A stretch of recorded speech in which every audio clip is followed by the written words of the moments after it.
Jadi memiliki ijazah seluruh kampung tahu. Kalau memang punya ya. Kalau memang punya seluruh kampung itu tahu. Jadi bagaimana orang kalau punya ijazah kok malah dianggap disembunyikan itu seperti apa masalahnya? Itu dari sudut kultur itu namanya penyimpangan budaya. Penyimpangan budaya itu terjadi karena ada sesuatu yang namanya penyimpangan perilaku psikologis.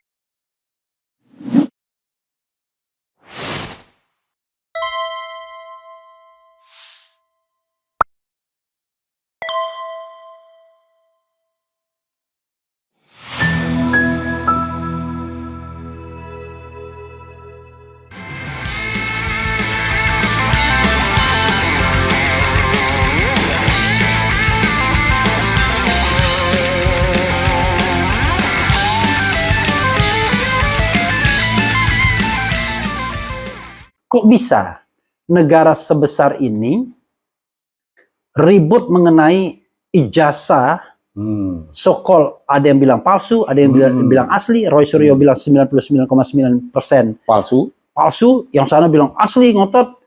Bahkan ngototnya itu ditampilkan juga ijazahnya dan ternyata source-nya nggak jelas. Nah, saya silakan Kang Sobari mengeksplor ide ini, isu ini. Dan termasuk tokoh-tokoh yang terlibat di dalamnya.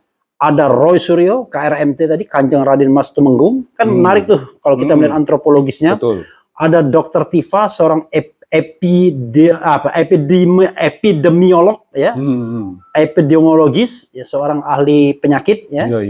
Kemudian juga seorang sosial neuroscience,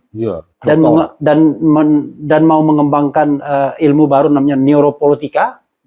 Jadi politik yang dikaitkan dengan otak. Bagaimana kita melihat sebuah statement yang dikeluarkan dari tokoh politik berdasarkan microface dia, istilahnya macam-macam lah. Kemudian ada juga seorang Rismon Hasyolan Sianipar yang S3 dari Jepang. Jadi mereka ini orang terdidik semua dan sangat UGM alumni, ya kan? Nah, silakan Kang. Ini Kang Sobari bisa melihatnya secara antropologis apapun. This is your turn to explain. Silakan, Kang. Melihat ijazah tadi ya. Ya, dan aktor-aktor yang kemudian terlibat di dalam, termasuk Jokowi. Karena Kang Sobari ini ternyata this is the president, a novel written by Muhammad Sobari, inspired by the president called Joko Widodo, barangkali sekarang sudah berubah. Silakan Kang, silakan. Menarik ini, Kang. Mengenai majalah ijazah ya. Kita start dari ijazah. Bung, di Republik ini kalau kita mulai dari zaman ketika merdeka, kita ini bangsa yang pendidikannya sangat rendah. Apalagi pendidikannya orang kampung seperti Jokowi, gitu.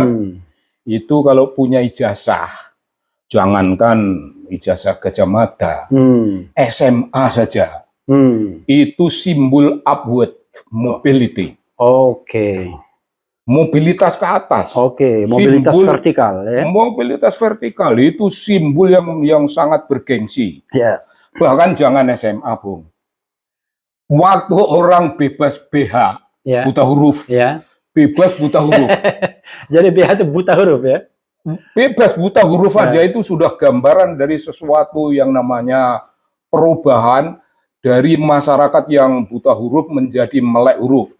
Itu gambaran dari masyarakat kita yang merayap-rayap ke atas menjadi golongan yang namanya kaum literati. Kaum yang melek huruf, kaum yang melek ilmu pengetahuan, kaum yang melek dunia dalam keseluruhan ini. Jadi kalau wong desa, desa Kluthuk, kok sekolah di Gajah Mada, dan kemudian punya ijazah Gajah Mada, satu kampung itu pesta, memestai dia, itu kebanggaan seluruh kampung. Kalau perlu, barangkali seluruh kabupaten. Itu fenomena tahun berapa itu? Ya, fenomena tahun 60-70-an lah, masih semacam gitu. Itu ada yang namanya upward mobility. Karena kita ini kan suatu masyarakat yang maju itu mengalami perubahan maju, maju, maju, maju. Oke. Maju itu ada yang hanya datar, tapi itu ada yang vertikal. Nah begitu Bung. Jadi memiliki ijazah seluruh kampung tahu. Oke. Kalau memang punya ya. Oke. Kalau memang punya seluruh kampung itu tahu. Bahkan tadilah minimal seluruh kecamatan. Oke. Minimal seluruh kecamatan. Karena saya ingat tuh, Kang. Misalnya saya di Sumatera, nama kampung saya namanya Lorong Bugis. Memang jarang sekali bisa di bawah tahun 80-an. Ada yang bisa sarjana itu jarang sekali. Jadi kalau satu kampung itu ada yang tamat sarjana, luar biasa. Apalagi sarjana negeri gitu. Iya. Wah, orang langsung hormat banget. Betul. Ya, oke, silakan teruskan. Dan begini, gambaran orang-orang di kampung saya. Nah, kampung di mana itu? Di Bantul. Bantul ya, oke. Itu saya kan sekolah di UI, Bung. Oke. Bukan di Gajah Mada. Ya. Tapi orang kampung saya, ya, itu tahunya saya ini sekolah di Gajah Mada. Oke. Jadi, wah, ini Gajah Mada ya, gitu.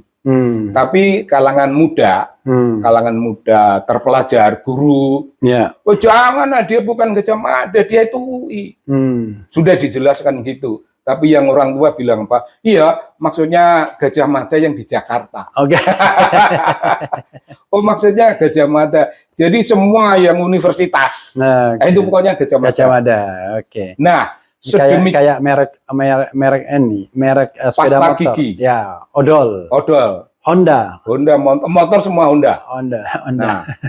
Nah, begitu cara antam kromo terhadap sesuatu yang membuat seluruh kampung itu bangga.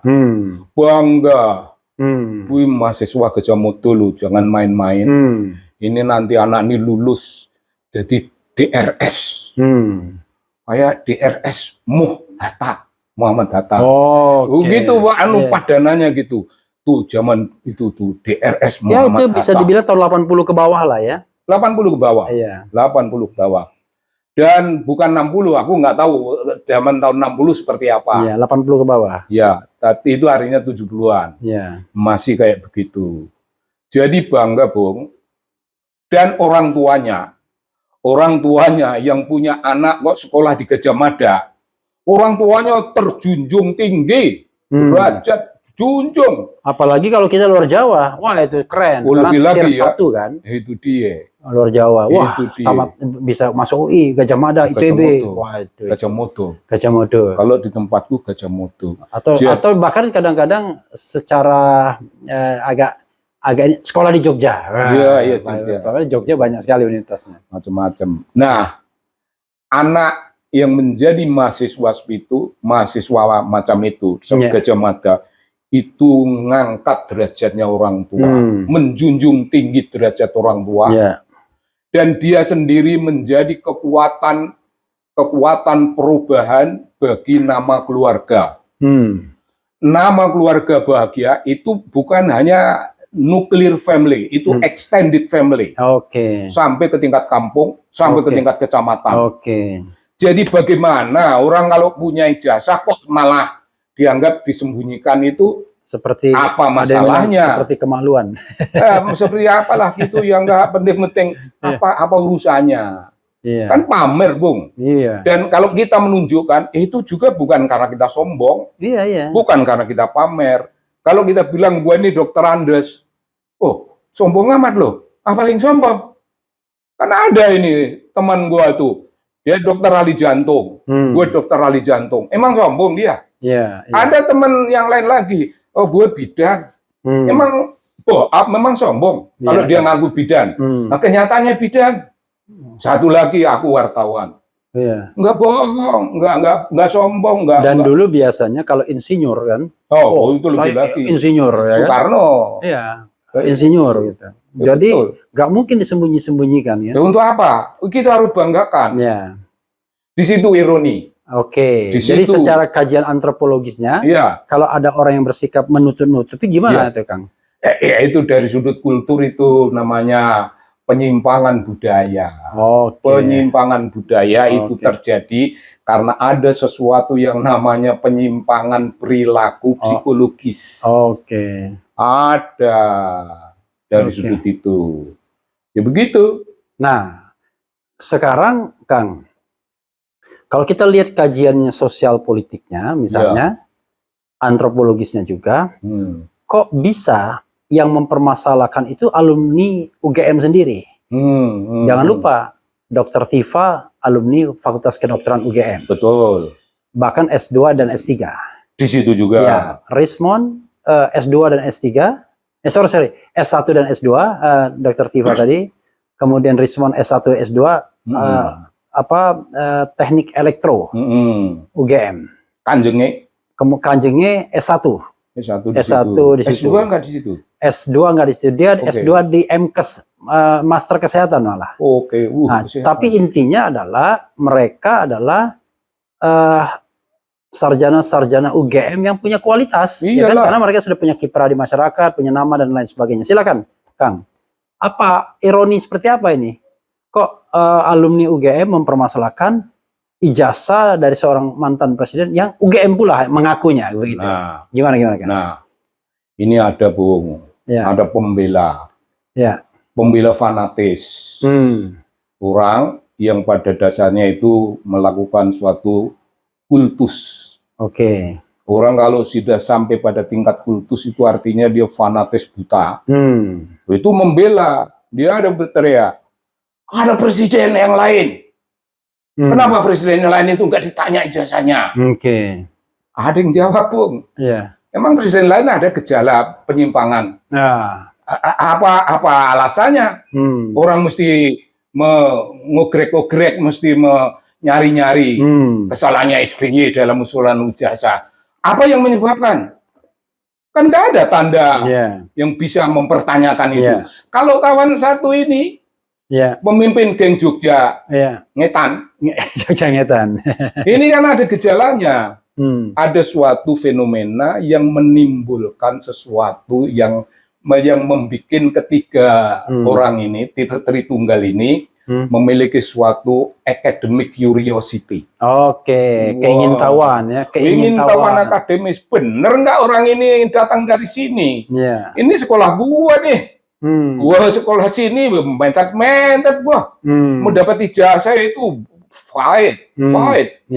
Malam-malam nulis makalah, siang-siang ikuti kuliah. Hujan, badai, menakutkan, kita tidak takut demi kuliah, demi ilmu pengetahuan. Lah kok ini, kok yang sokol kelihatannya menandakan ongkang-ongkang, kok dia punya ijazah? Apakah itu benar? Apakah itu benar? Itu pertanyaan begitu, jawabannya barangkali benar. Dia yang bertanya itu, yang tiga orang itu masing-masing, yang mungkin benar.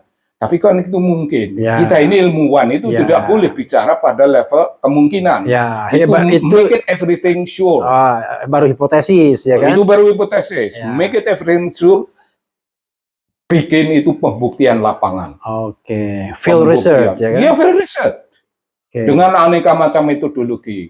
Oh, jangan salah, aku bisa ngomong field research karena aku peneliti kan, Bung. Aku orang LIPI. Jadi berhak aku mempunyai otoriti.